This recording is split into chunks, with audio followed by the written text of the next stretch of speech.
¿Qué tal, estimados amigos? Nos encontramos de nuevo en Línea Médica y tenemos en esta ocasión a un invitado especial para hablar sobre cardiopatía, sobre cardiología intervencionista. Con nosotros se encuentra el doctor Juan Carlos Vera. Adelante, bienvenido, doctor. Gracias, Esquinca Vera. Y perdón que me puse nervioso porque hablando de un infarto o cualquier cosa, tener al doctor Juan Carlos Esquinca Vera es lo mejor. Gracias, Didier, por la invitación, a ti y a todo tu amable auditorio que estamos para acá para hablar de un tema que realmente, pues sí te puedo decir, es lo mío. Es un tema de cardiología, de una subespecialidad en cardiología, como lo es la cardiología intervencionista, donde vamos a llamarle que el principal, quien hace que todo esto sea posible es una enfermedad potencialmente letal, que es el infarto agudo del miocardio. ¿Dónde te formaste? Digo, sé que has estado en Estados Unidos, que haces la cardiología, pareciera que fuera muy fácil, ¿no? En tus manos, ¿verdad? Yo soy egresado de la Universidad Autónoma de Guadalajara, hice la carrera de Medicina de Médico General. Posteriormente me fui al Instituto Nacional de Cardiología a hacer cardiología clínica. Después estuve en el mismo Instituto Nacional de Cardiología haciendo cardiología intervencionista. Me llevó aproximadamente 7 años entre la especialidad y la subespecialidad, o la alta especialidad como se le conoce. De ahí soy egresado, de esos lugares. Me tocó estar en Estados Unidos en algunas pasantías. Estuve también en Alemania y en Dinamarca haciendo otros tipos de actividades también relacionadas a cardiología.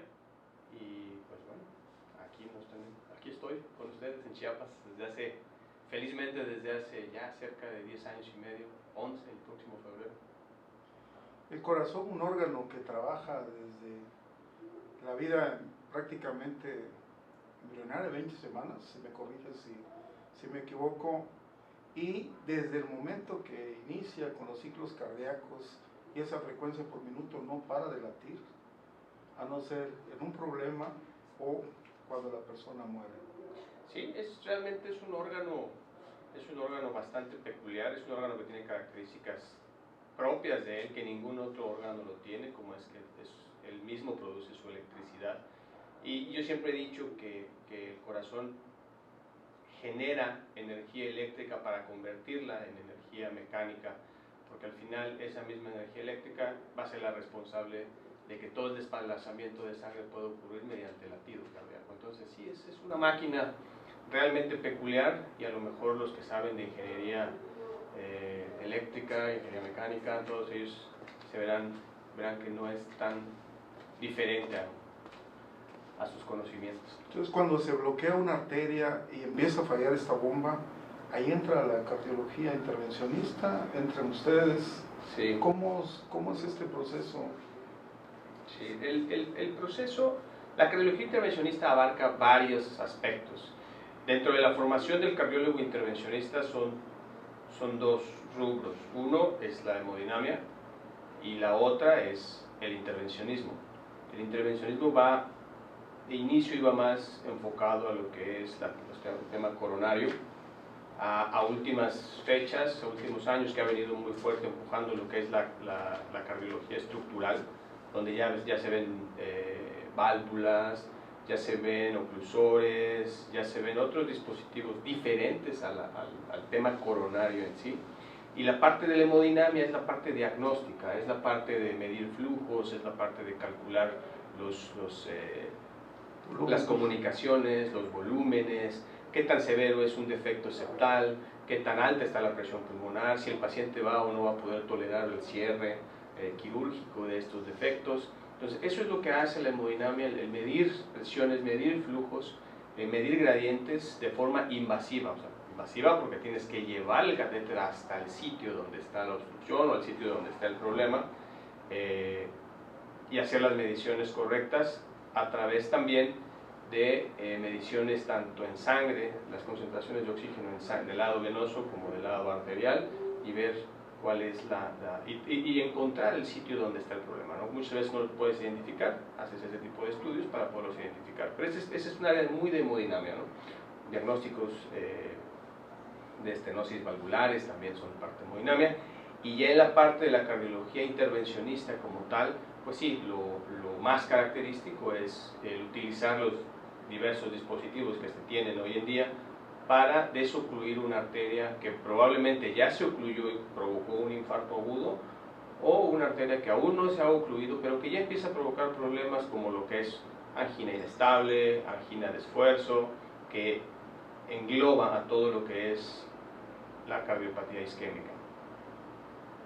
La hipertensión arterial es uno de los problemas más frecuentes en todo el mundo. Sí. Nos lleva a la cardiopatía isquémica y en un momento dado un infarto. Es correcto. La hipertensión arterial, entonces en México tendremos una tasa aproximada del 34-35% de prevalencia de esta enfermedad, y es la causa número 1 de infartos. Entonces, sí, por eso también la cardiopatía isquémica es tan importante en el control de estos pacientes, o para el control de estos pacientes. Las personas deben tener un control de la hipertensión arterial estricto. Sí, es un tema también bien interesante la hipertensión arterial, porque sí se debe de tener un control estricto, aunque debemos de saber que menos del 15% de los pacientes a nivel mundial tienen ese control estricto, a pesar de estar tomando sus pastillas.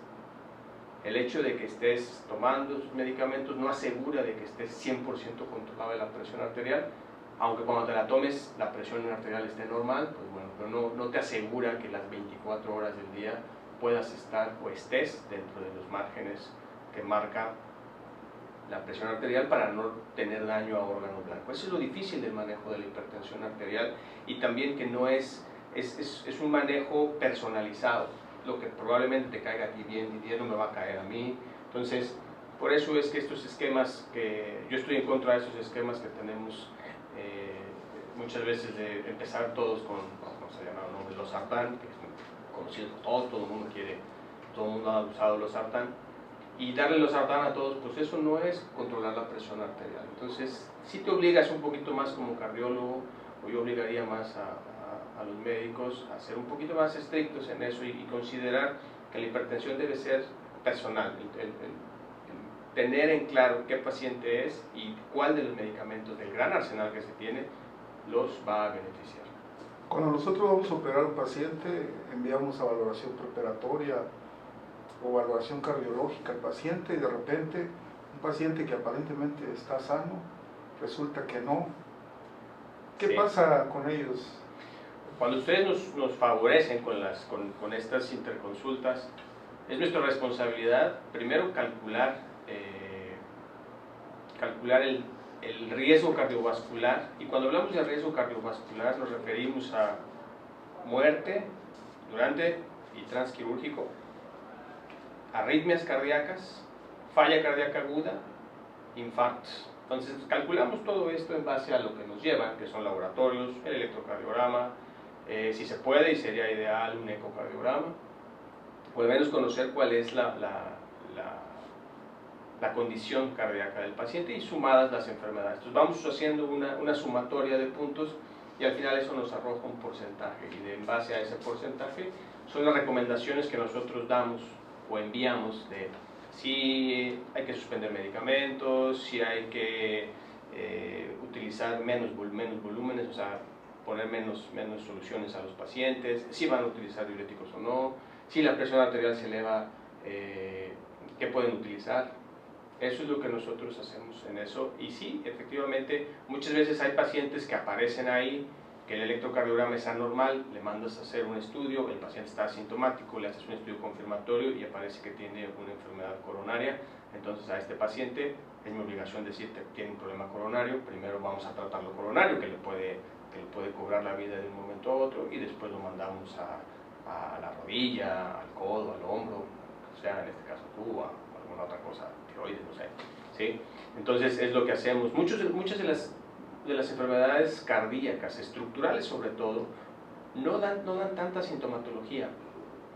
tú puedes tener un paciente con una estenosis aórtica severa, que es una contraindicación para operar a alguien antes de tratar corazón, y él puede estar en una etapa muy avanzada de su enfermedad y aún estar sin síntomas, pero el hecho de que se ha sometido a una cirugía, al estrés quirúrgico, a los anestésicos, etcétera, eso puede empeorar su situación de un momento a otro, sí. Entonces, por eso es que estas valoraciones preoperatorias ayudan al diagnóstico de muchos pacientes y pues les quita un poco de susto. Sí, claro, nos quita un poco de susto a los anestesiólogos y a los cirujanos, Claro. porque obviamente sabemos los riesgos de una cirugía, que no está exenta de riesgos, y el que un cardiólogo intervenga nos da más tranquilidad. Y con respecto a la diabetes, también el paciente diabético en un momento dado tendría relación con la cardiopatía hipertensiva o con algunos problemas obstructivos donde Sí. pueden intervenir. Sí, la diabetes es una enfermedad que no deja de afectar, que no solamente afecta a los órganos que conocemos, o sea, ojo, riñón, sino también afecta directamente al cerebro.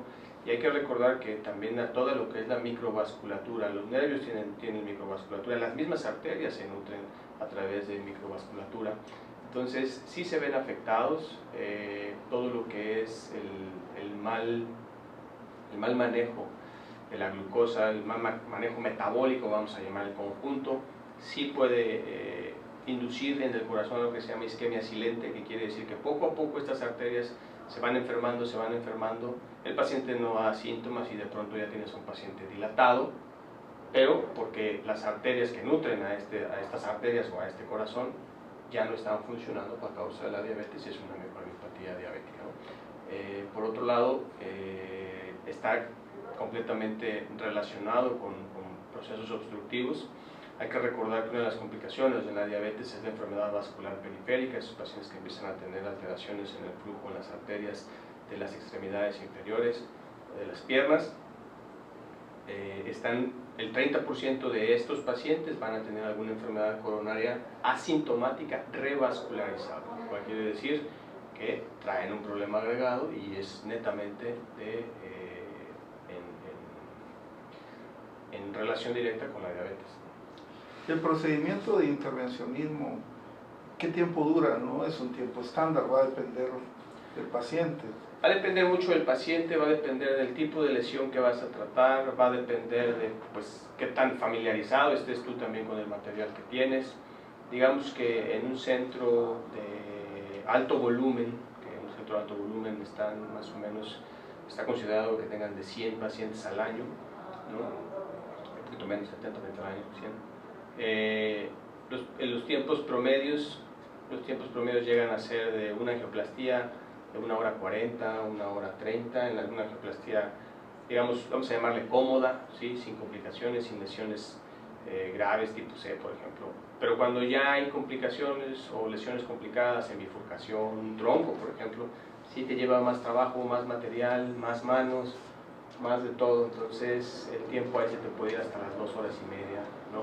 Y si tienes una oclusión total crónica que la quieres cruzar, bueno, te puedes ir hasta 4 horas intentando cruzarla. Estamos con el doctor Juan Carlos Esquincavera. ¿Dónde te pueden encontrar los pacientes? Los pacientes también pueden encontrar en consultorio. El consultorio lo tenemos en Cardiológica Arbórea. Somos un grupo de 3 cardiólogos, yo soy uno de ellos.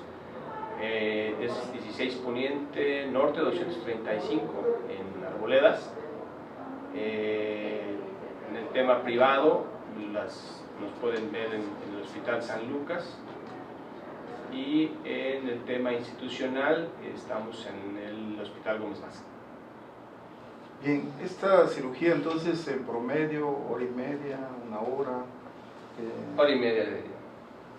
Hora y media. Lo que hemos tratado de hacer ahora es hacerlo de forma ambulatoria. Llevo como unos 5 pacientes más o menos, que el paciente entra a las 7 de la mañana, se le interviene, con la ventaja de que se hace a través de la arteria radial, es un acceso radial, ya no es un acceso femoral como solía ser antes, y una vez que el paciente se le retire el brazalete radial se puede ir a casa. Entonces, estamos en eso, estamos tratando de que los pacientes estén menos tiempo en el hospital, más ahora en estos tiempos que no queremos estar en los hospitales, ¿sí? Y también el tema institucional, donde necesitamos que los pacientes también se muevan y, obvio, tenerlos menos tiempo hospitalizados.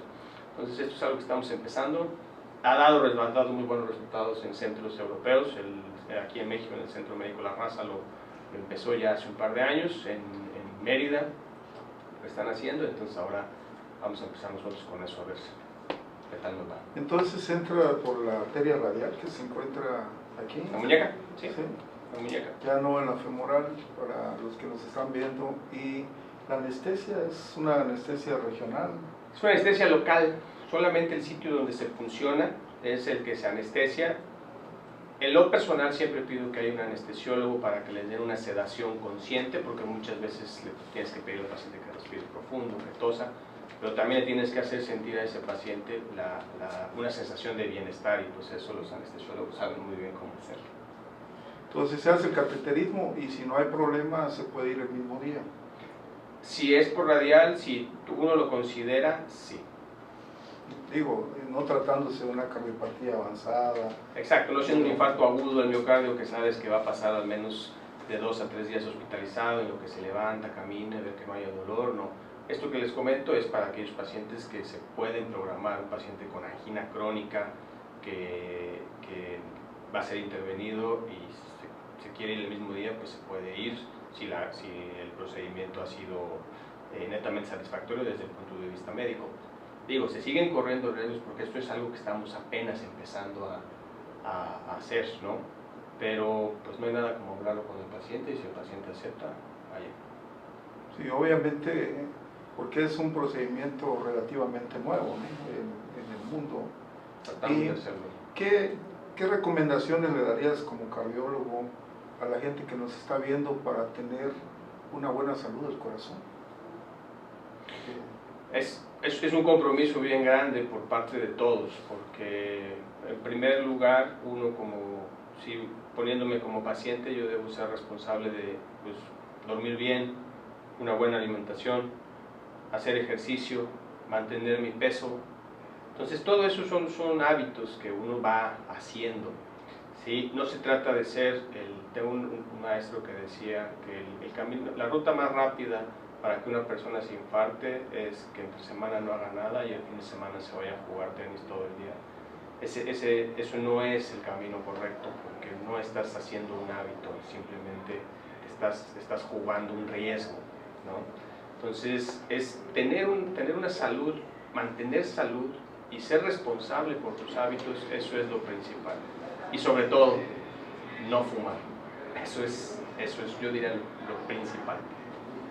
O sea, no fumar, hacer ejercicio, sobre todo ejercicio aeróbico. Sí, ejercicio aeróbico, se recomienda ejercicio aeróbico, si estás en tu peso ideal, se recomienda ejercicio aeróbico 3 veces por semana y de pesas ligeras 2 veces por semana, y fin de semana puedes descansar un día.